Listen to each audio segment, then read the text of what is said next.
Let's assume there's a heart and soul for every screenplay, and if that's the case, how does a director find that? The heart and soul of the screenplay. I would say, yeah, there is a heart and soul for the story. And hopefully it's in the screenplay. There's a reason I make that distinction is because many times there's a very strong story in the screenplay, which is basically a step in a process of bringing it to a film. The screenplay hasn't really captured that. But the story, there's a heart and a soul in the story. And that, I think, in discussion with the writer or writers, whoever they are, that's the first thing you got to find. And it's like Elsha and I had a consultation just yesterday on a script and with the writers, and what we were looking for was just what you're talking about. What's the heart and soul of this? It's a really interesting screenplay. It's a thriller, action-adventure thriller. But what is at the soul of it that the audience can grab onto and identify with? My feeling is the audience doesn't really want to watch a big action-adventure film. What they want, they'll watch it, be thrilled to watch it, one that's well done, but they want to connect with the people and what the people's journey is and what the people's struggles are and what the people's epiphanies are or disappointments are and the transformation of characters. That's what they want to. They want to connect with the aspect of that story that relates to their own lives, which may be very subtle or may be very, very powerful, but we have to identify that. So talking with these two writers yesterday, that was the goal, is to find that. And then once we can identify that with the writers, then all of us can ask each other, is it in the script? Is it clear in the script that that's what it is? But first of all, you got to figure out what it is. And that's why many times looking at a script, you can feel it's not there. But rather than trying to cover it up or pretend it's there or assume that it's there or just insert something there, go back to the writers. Go back to the people who had the original idea and find out what that is and then try to identify that. And that is actually, for a director, that's what's going to guide you through the entire rest of the process. That's what the movie is all about. This movie is all about this character who is fighting these struggles, who is fighting these aspects of himself and the world around him and his family or his work or whatever he's fighting. And that what gets revealed through that process is what this man or this woman is going through that we can identify with. So you got to get that early. Then the process of the rewrites or re-examining the script is, how can we get that in? How can we make that clear to the audience? Also clear to the actors, really important. So the actors can see it. The actors who are playing these parts can attach themselves to that. So if it's not clear, is it because we're not having an emotional response to it, or we're not having the emotional response that the writer intended us to have? Well, probably both. We're not having an emotional response, or the one that's intended, or the one that's assumed by the writer. Okay. This is a danger of writing. This is getting back to that assumption thing we were talking about before, which we deal a lot with. I'm going to go back to Write Your Life. I'm telling you a story about a traumatic experience I had. Let's, for instance, say personal experience.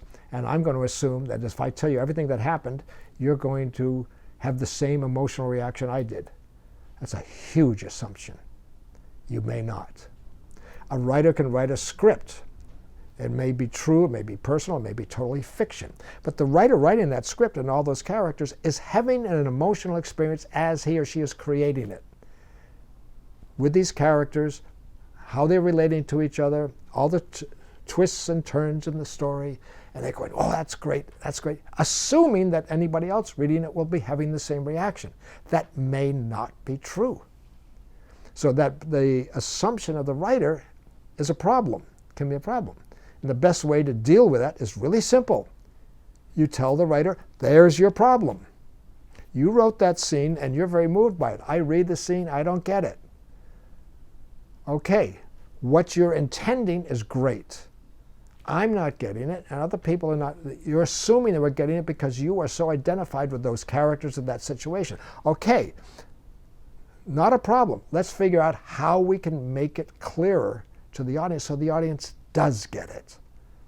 And that's my job as a director. That's my job as a directing consultant or a writing consultant, is to help writers get to that point where the scene is clearer. Now, one thing which we don't need to talk a lot about, but one thing is a script, speaking of script and writer, a script initially, in order to get made into a movie, has to engage the reader. And as you know, the reader very often is not the person who's going to produce it. The reader is somebody down the line in some production company, whatever it does. In other words, that script by itself, by its little self, those 120 pages, has to impact that reader. So the first thing is, let's make sure the reader gets it. The reader who just picks up another script and starts reading gets it. That's really crucial. So forget me, the director, and forget all the other people. We got to make sure that the script is strong enough that that works. And if it's not doing that, then it's not going to get made.